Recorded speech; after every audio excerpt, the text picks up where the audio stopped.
All this was what, 8,500? Is it, okay, let me see how much. 8,500 mil, which comes out to be $16.03.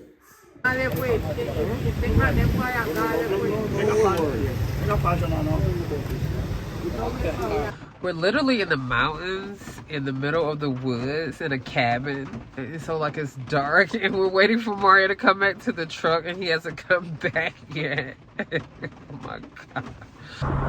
All right, y'all, without further ado, the announcement that we want to make. Good Dirt is at, you ready? Sprouts.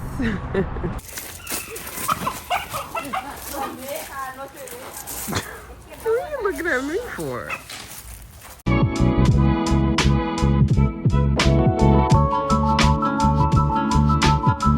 Hey everyone, welcome back to Rio's Life. I mentioned in the last video that I was gonna share more of like our farm hauls when we go to get meat from the local farmers. And so I wanted to share with you all what we got in the last pickup. In terms of the farms that we support and kind of like my strategy around it, I rotate out in terms of the farm. Excuse me if you hear my kid in the background. He's having a good time. Today's Friday, so he's on a roll. But in terms of like the strategy around like where I go for certain things, I have kind of a few farms in rotation that are specific to certain things that we're looking for. And so this last farm that we shot with, which is actually a farm that came recommended because the other farm that we shot with was kind of out of a lot of stuff that I was looking for. But this farm that we shot with in Central Texas is Bonio Farm and Ranch.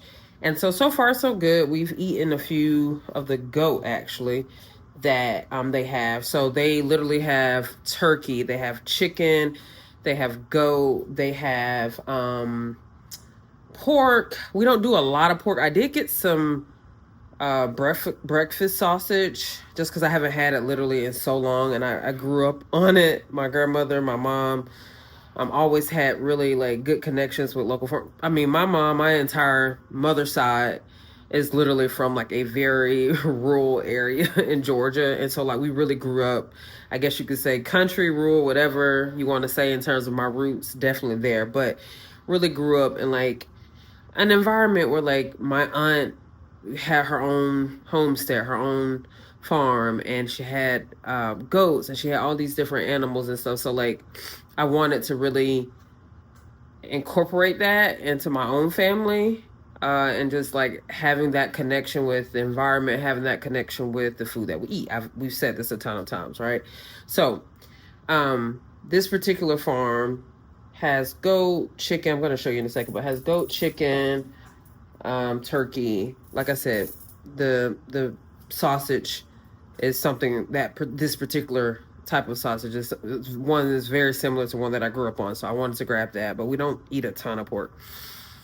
So yeah, in terms of the strategy, typically we go to like 2 to 3 that we kind of rotate out in terms of specifically what we need.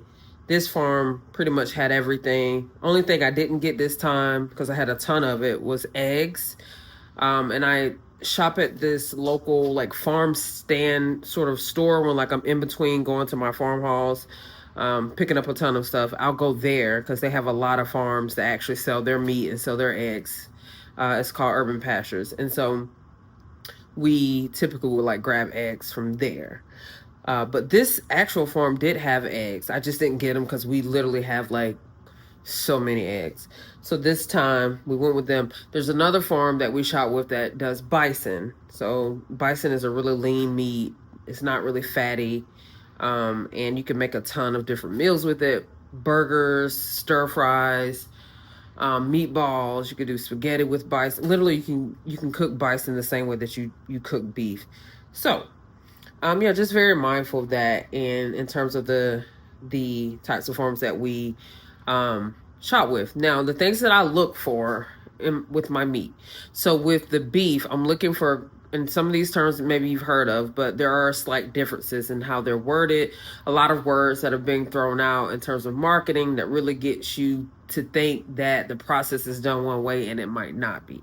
So we know USDA certified organic, that's one route that you can go. With the beef, I'm typically looking for grass fed, grass finished, also pasture raised, because you can still feed like your cows grass in a factory sort of setting and still not have kind of that wholeness, holistic approach to like raising animals that we're really looking for, like happy cows, like happy me. I don't need the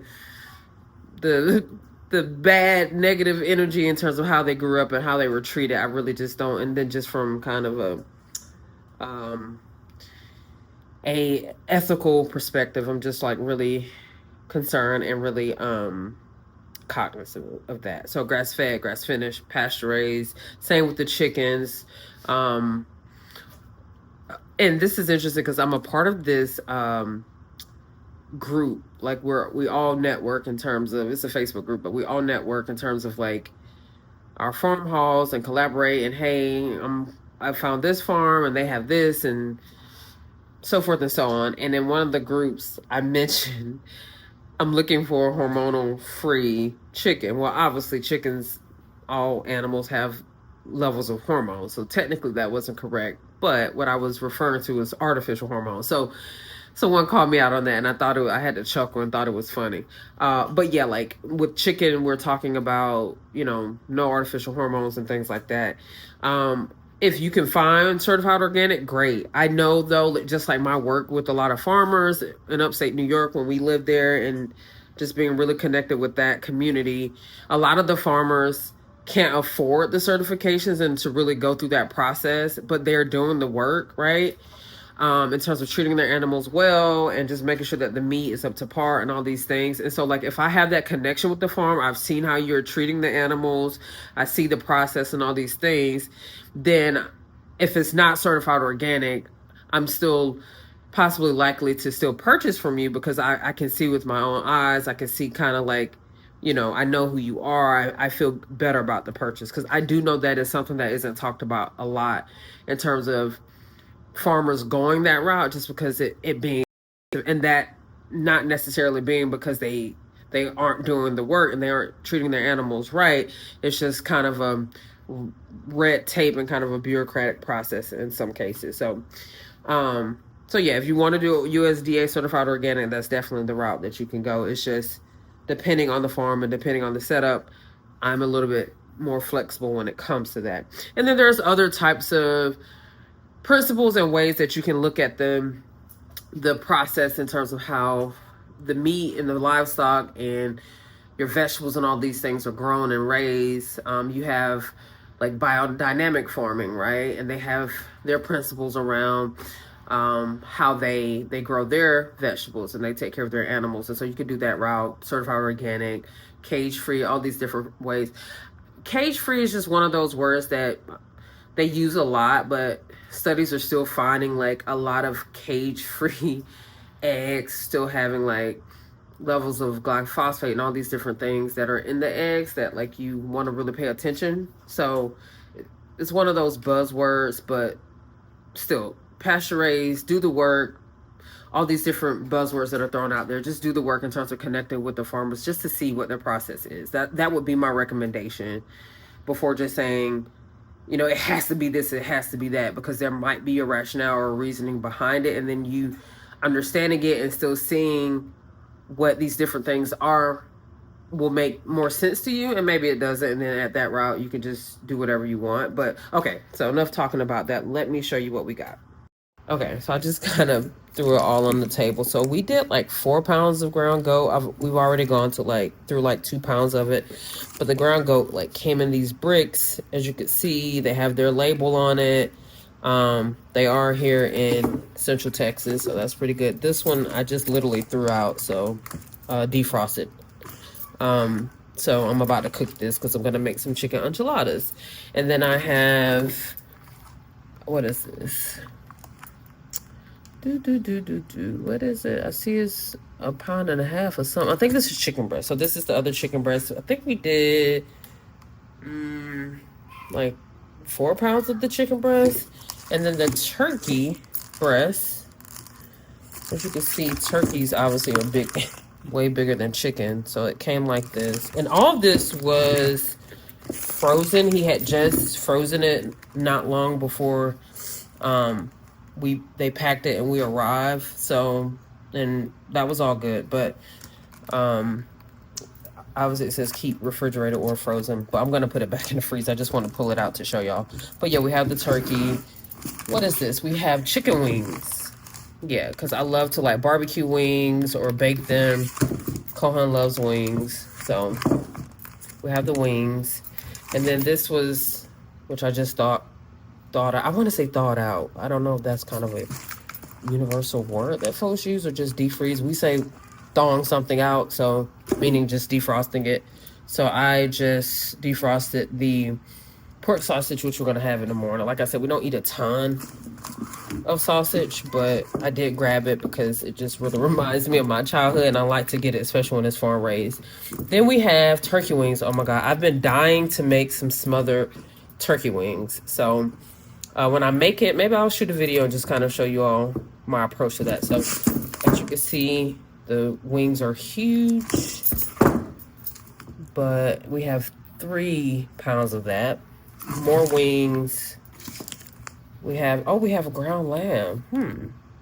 Maybe I did order ground lamb. I thought I ordered 4 pounds of goat. I didn't think I ordered ground lamb, but we do eat lamb, so that's all good. So yeah, and again, like we had a little bit more than this, but we've already eaten a few pounds of it. But this is essentially the haul for. This should take us through maybe a week and a half. I try to cook pretty much every day when I can. So this will get us a good week, and then I'll do another haul, and I'll likely record that one just to show you all what we got on the next one. But this is mostly what we got for this haul, and a few different meals that I kind of already have planned out in terms of cooking. And tonight it's going to be chicken enchiladas. Tomorrow breakfast is going to be the breakfast sausage. I'm going to do some scrambled eggs, pancakes for Kohan, that sort of thing. So, okay, so that's it for today's farm haul. We're likely going to go back to the farm in probably about a week and a half. This should take us through to about that time. I'll get with the farmers to see if we can actually do a tour. I think that'd be nice, so you all can kind of see the process and just kind of hear them on just kind of how they approach things. But yeah, this is it. I'm gonna actually get started cooking tonight's meal, so we'll see you on the next one. Bye.